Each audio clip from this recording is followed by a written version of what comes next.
LPG को लेकर पूरे भारत में झूठ फैलाया जा रहा है। अभी सोशल मीडिया और न्यूज चैनल बड़ा चढ़ाकर दिखा रहे हैं और कुछ इन्फ्लुएंसर तो व्यूज पाने के लिए कुछ भी बक रहे हैं। इस वीडियो में मैं रियल डेटा और फैक्ट के साथ बात करूंगा, इसलिए कम दिमाग वाले ना ही देखे तो अच्छा है, क्योंकि वो लोग समझ ही नहीं पाएंगे कि एलपीजी की रियल में शॉर्टेज है या फिर कुछ और। देखो, भारत में हर साल 31 MMT यानी मिलियन मैट्रिक टन एलपीजी इस्तेमाल की जाती है। इसमें से लगभग 84% एलपीजी घरेलू उपयोग के लिए यानी घर पे खाना बनाने के लिए और 16% कॉमर्शियल और इंडस्ट्रियल सेक्टर में यूज होती है। इस कुल खपत में से 13 MMT यानी 40% एलपीजी भारत में ही बनती है, जबकि 20 MMT यानी 60% हमें इंपोर्ट करनी पड़ती है। जो हम 20 MMT इंपोर्ट करते हैं उसमें से 90% तो स्ट्रेट ऑफ हॉर्मुज से आता है। और हाँ, आपको बता दूं, भारत दुनिया में सेकंड लार्जेस्ट एलपीजी इंपोर्टर है। आपको तो पता ही होगा, वॉर की वजह से ईरान अभी स्ट्रेट ऑफ हॉर्मुज से किसी भी शिप को नहीं गुजरने दे रहा। कई शिप पर तो अटैक भी कर चुका है ताकि यूएसए और इजराइल पर दबाव बना सके। तो जो 60% एलपीजी इंपोर्ट हो रही थी वो अभी बंद हो चुकी है।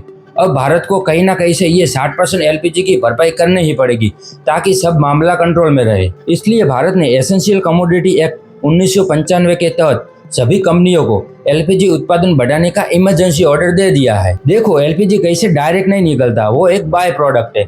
जब ऑयल को रिफाइन किया जाता है तब उसमें से दो गैस निकलती है, ब्यूटेन और प्रोपेन। इस दोनों गैस से पेट्रोकेमिकल प्रोडक्ट भी बनता है और एलपीजी भी बनता है। फिलहाल सरकार ने अभी सिर्फ एलपीजी उत्पादन करने को ही बोला है, जिसकी वजह से रिपोर्ट के मुताबिक भारत घरेलू उत्पादन लगभग 25% तक बढ़ा चुका है। इसके अलावा नवंबर 2025 में अमेरिका के साथ एक डील हुई थी, जिसके तहत भारत को करीब 2.2 MMT यानी लगभग 10% एलपीजी गल्फ कोस्ट से भारत को मिलेगी। अगर इस सभी डेटा को जोड़कर देखें तो जो 60% एलपीजी हम इंपोर्ट कर रहे थे उसमें से करीब 25% घरेलू उत्पादन बढ़ाकर और 10% यूएसए से डील के जरिए कुल मिलाकर 35% सप्लाई कवर हो जाती है। लेकिन इसके बाद भी 25% एलपीजी की कमी रहती है। उसके लिए कॉमर्शियल सिलेंडर को देना कम कर दिया है और कुकिंग सिलेंडर को प्रायोरिटी दी गई है ताकि हर घर तक एलपीजी पहुंच सके। अब सवाल यह है कि सोशल मीडिया पर जो शॉर्टेज दिखाई दे रही है वो आखिर शुरू कैसे हुई। इसे ऐसे समझो,